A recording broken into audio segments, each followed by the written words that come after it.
President Biden's pardon of his own son, Hunter, deserves a little fresh scrutiny after he signed a full and unconditional pardon for the crimes that date all the way back, keep in mind, to 2014. Now, we have to point out that year is particularly important because that's the same year that Hunter Biden joined the board of the infamous Ukrainian energy company Burisma. It's now pretty much a household name.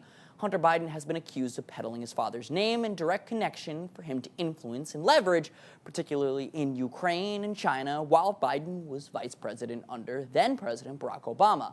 In this pardon, was Biden really trying to help his son out or actually protect his own name as he tries to sweep the accusations of being a crime family under the rug? Joining us now is the person best equipped to talk to this, best-selling author and investigative reporter, Seamus Bruner, author of the best-selling book Control Oligarchs. Seamus, we always appreciate you joining on.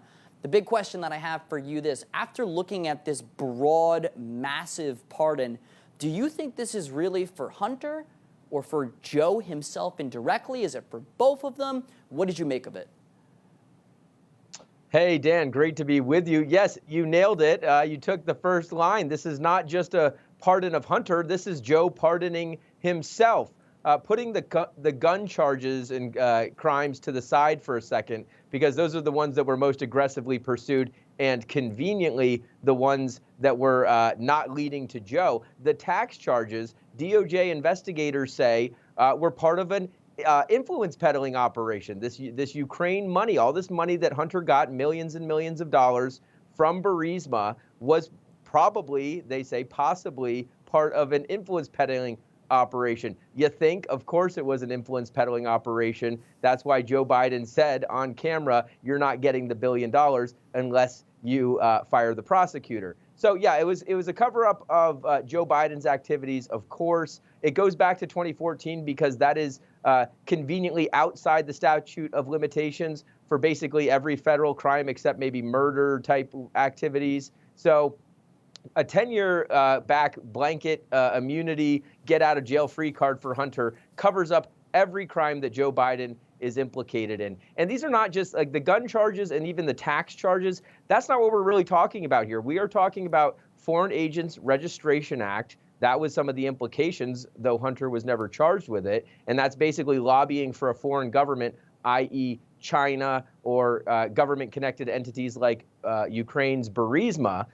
Fair is kind of like the lower end of the potential charges that Hunter should face. Then there's the bribery. 18 U.S.C. Section 201 says that anything of value for any official action constitutes bribery. And so the things of value are the tens of millions of dollars that Hunter and the other Biden crime family members received from China, Ukraine, Romania, all these other places. The things of value are the things that Joe Biden delivered. And so Joe Biden should be guilty of bribery.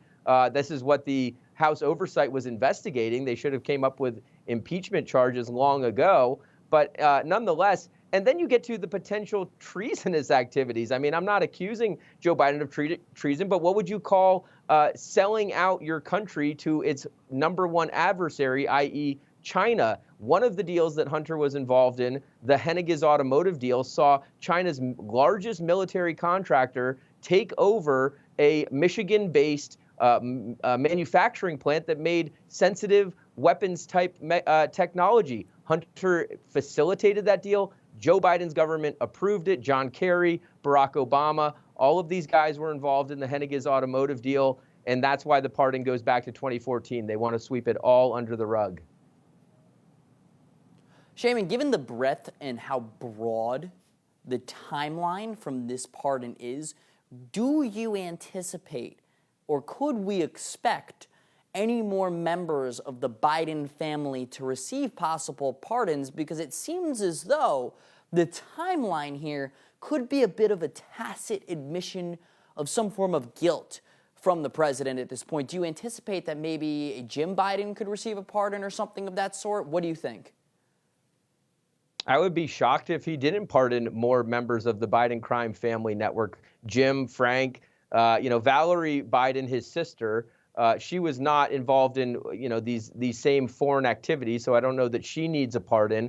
His daughter, Ashley, her husband, Howard, they were involved in some light influence peddling, but not involving foreign countries, I don't think they would need a pardon. But absolutely, Jim and Sarah, his wife, that would be Joe's sister-in-law, Sarah Biden, they were up to their neck in the CEFC dealings. These were they facilitated the payments. They received credit cards that they went on shopping sprees from the CEFC China Energy Company. And so we calculated some $31 million, and House oversight investigators found more or less the same numbers. Some $31 million went to members of the Biden family directly from China. And we found in 5 deals, all 5 were tied to the highest levels of Chinese intelligence. And so this was an influence operation. The Biden family was compromised. The reason that he has to pardon Hunter is because there are actually active investigations and charges and prosecutions underway. James Biden, Sarah Biden, and the others mentioned, they're not actually under criminal investigation. So it's possible that shutting down the Hunter prosecutions and charges shuts down all of it. That's what's so unseemly about this particular pardon, is because he's pardoning himself, Joe, and also all of the members of his family, unless there are new investigations.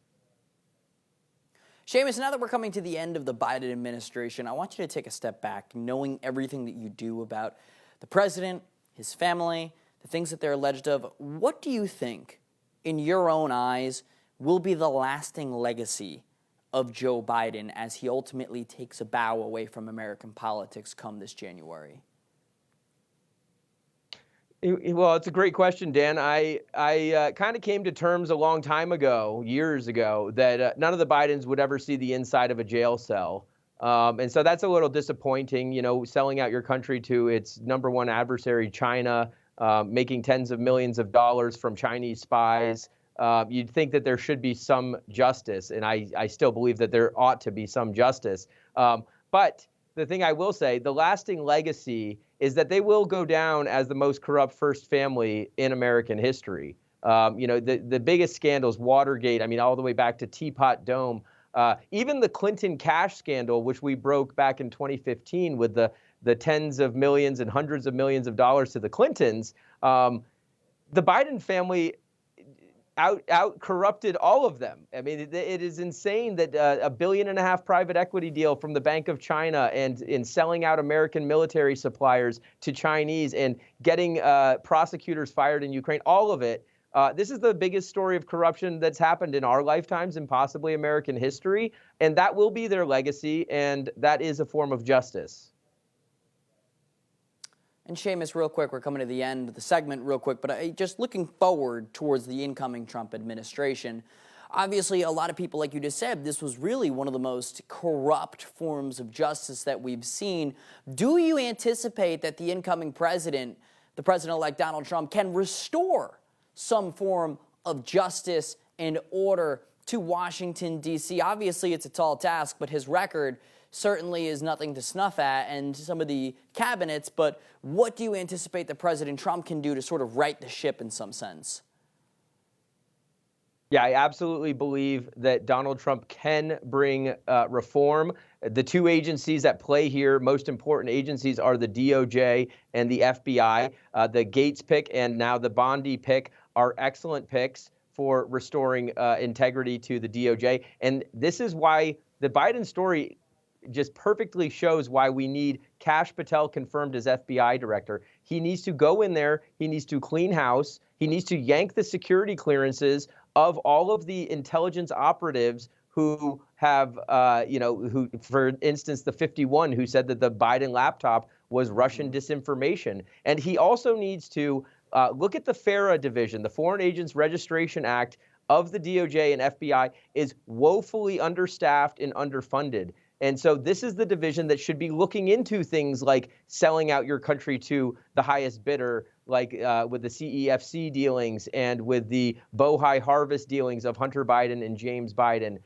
This is the most important thing that an FBI director can do, is start prosecuting, because we saw when Paul Manafort was charged with the Foreign Agents Registration Act, all of a sudden everyone started filing their filings on time. Of course, Hunter Biden never filed a FARA registration, and so many others do not file under FARA, but that's probably the most important division from the foreign influence perspective.